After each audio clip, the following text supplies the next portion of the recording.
This is an interesting question dealing with volumes bounded by surfaces, in that a lot of people get confused with this because it's not in the what you would consider to be standard form. In the standard form, and we'll come back to this question in a second, but in the standard form you have something along the lines of y is a function of x, and then y is equal to some constant a, and z is equal to 0 normally, and z is equal to some function of x and y, and we have to find the volume bounded by these, and this bit here is the area of the xy plane, and z equals 0 of course is the xy plane, and this here is the height of the cuboid. And then what we do is we use the double integral, integrating over x and integrating over y, and that bit there is the area, and then we integrate f of xy, which is the z, dy dx.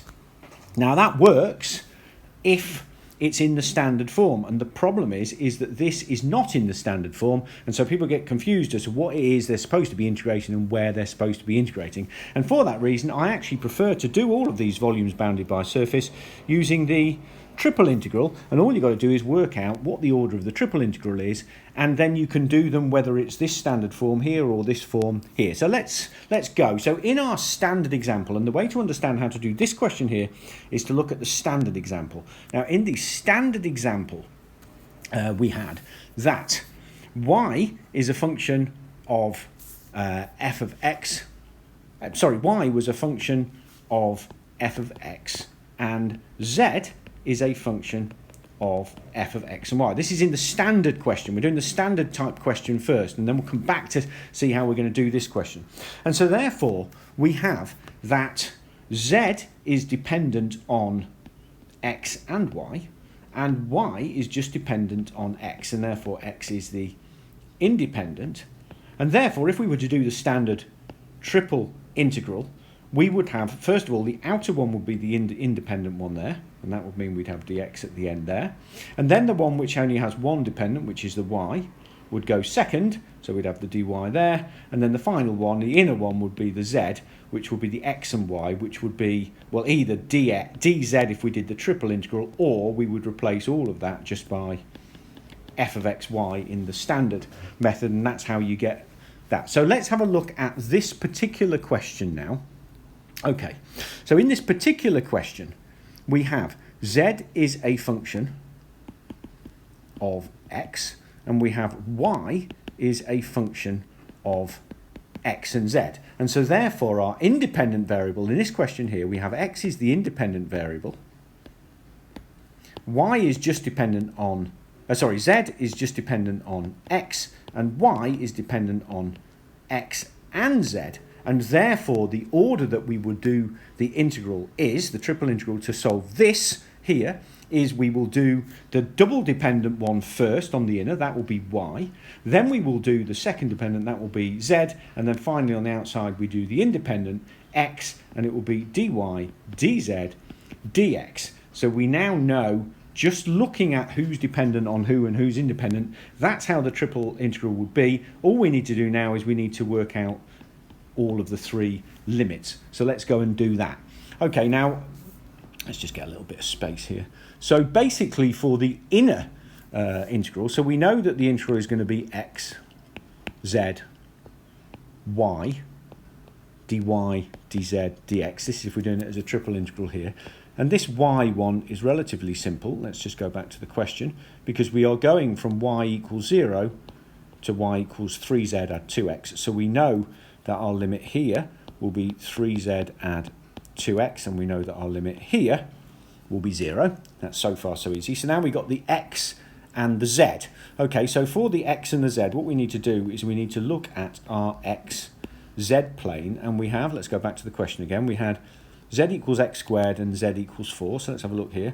Z equals x squared is basically that is z equals x squared, and here is the line z equals 4. We're just on the xz plane now, right? So we need to find these 2 points here. Well, that will be when x squared equals 4, i.e. x equals plus or minus 2. So this point here will be minus 2, and this point here will be plus 2. So we now have our x limits, which will be minus 2 to plus 2, and all we need to do now is have our z limits, and we enter z here, which is at x squared, and we exit z here, which is at z equals 4. So we will go across from x equals -2 to +2, and then z we will go all the way from x squared up to 4, and that covers our xz area, and then y will be the inner limit, which is the height of the cuboid, and so therefore we know the limit of z goes from x squared up to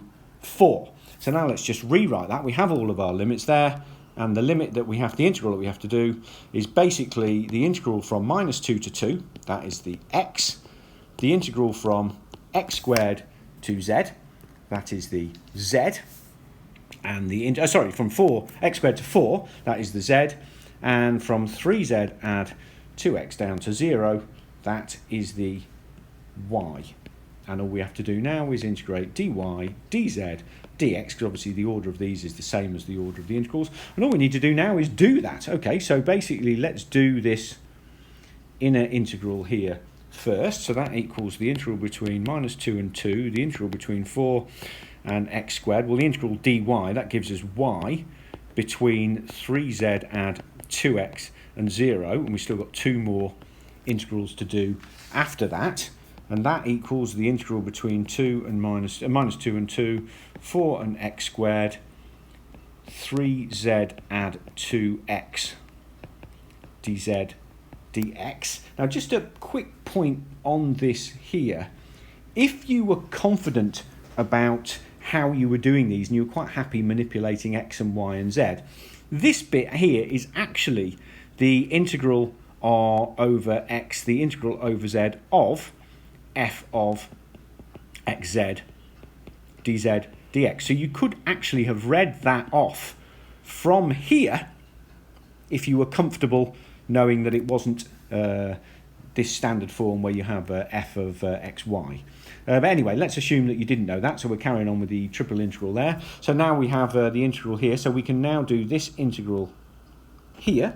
So that equals the integral between -2 and 2 of 3z squared, remember we're now integrating with respect to z, 3z squared over 2 add 2xz between x squared and 4, and then we still finally have to do our integral with respect to x, and that equals the integral between -2 and 2 of putting this one in first and then putting that one in second, 3 times 4 squared over 2 add 2 times x times 4 minus 3 times x squared squared, that's the x squared is going into the z, add 2 times x squared, and all of that is still going to be integrated with respect to dx as the final one, which equals the integral between -2 and 2 of 24 add 8x minus 3x to the 4 over 2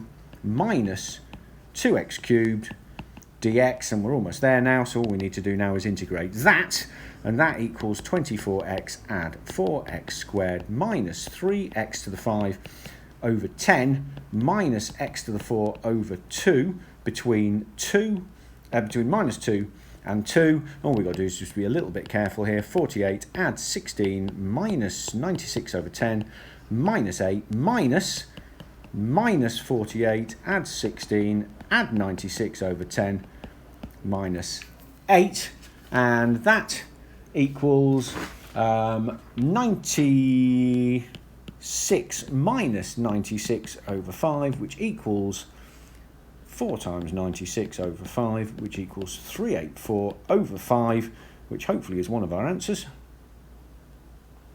And indeed it is, it's answer A. So basically that is how to do these questions when it's not in the standard form. Just keep your wits about you and remember to work out the integral going from the one which is dependent on the 2 to one which is dependent on 1 to the one which is independent, and work out your limits as like that, and then do your triple integral. Well, I hope you found this useful and enlightening. A lot of people do get confused about this. Hopefully this has got rid of some of those confusions. If you've enjoyed this video, please like it and subscribe to the Gresty Academy YouTube channel. Thank you.